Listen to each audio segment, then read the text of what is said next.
على باب الكرم والجود.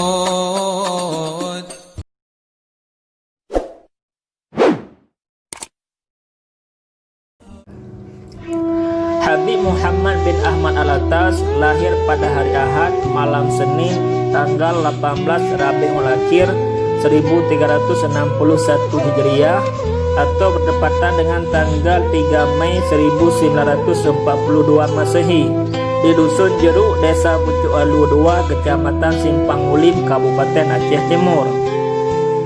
Al-Habib Muhammad bin Ahmad Alatas dilahirkan dari orang tua yang alim dan tawadhu, yaitu dari pasangan Al-Habib Ahmad bin Husin Alatas dan Syarifah Asyura binti Hasan Al-Kaf, serta mempunyai 3 orang saudara yang mana semua saudara beliau wafat sebelum Habib Muhammad mencapai usia dewasa.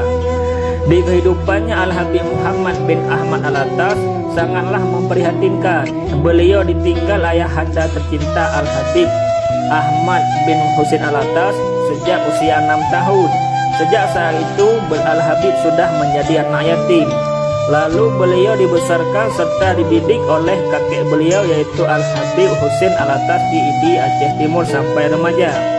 Di masa remajanya ini Al-Habib menjalani pendidikan dari ibtidaiyah sampai sanawiyah di Aceh Timur.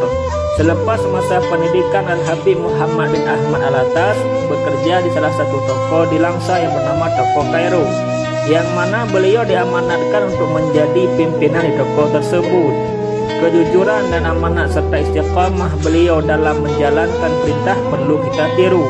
Tidak satu pun amanat yang beliau khianati apabila beliau diberikan mandat dan amanat.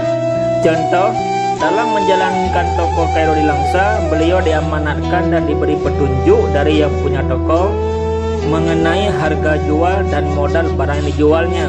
Sampai-sampai beliau pun jujur dengan pembelinya, sehingga para pembeli di toko itu tersenyum dan bangga atas kejujuran Al-Habib Muhammad bin Ahmad Alatas.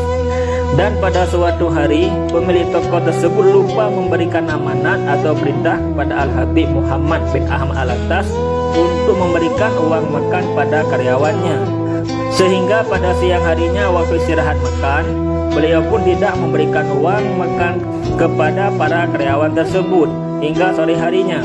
Sehingga Al-Habib Muhammad bin Ahmad Alatas ditegur sang pemilik toko, kenapa tidak memberikan uang makan kepada para karyawan? Beliau menjawab, karena tidak mendapat amanah untuk itu. Sehingga sang pemilik toko tersebut memeluk Al-Habib Muhammad bin Ahmad Alatas terharu dengan kejujuran Al-Habib dalam menjalankan amanat. Hidup beliau selalu dalam kejujuran, amanah dan istiqamah.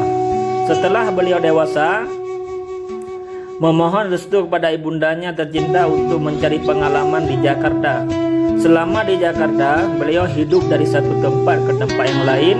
Maklum beliau tidak mempunyai sanak saudara Jakarta.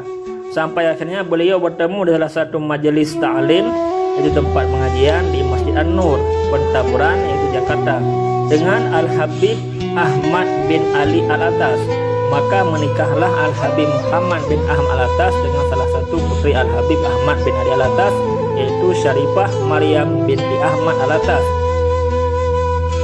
dengan dikaruniakan satu orang anak perempuan yang bernama Syarifah bin Ahmad Alatas. Selalu berpedoman mengajar dan belajar, tidaklah beliau memikirkan masalah duniawi. Al-Habib Muhammad bin Ahmad Alatas belajar ilmu agama di Hadar Al-Maut, Yaman Selatan, di Singapura dengan Syekh Umar Khatib, di Malaysia, di Jakarta dengan Habib Ali bin Husin Alatas, Habib Ali Al-Habsyi Kuitang, dan Habib Anis Solo, dan para habaib-habaib seantero Jawa dan para alim ulama lainnya. Serta pernah menetap di Mekah Al-Mukarramah selama 13 tahun lamanya. Beliau tidak pernah lepas sholat 5 waktu di Masjidil Haram dan menunaikan ibadah haji lebih daripada 15 kali.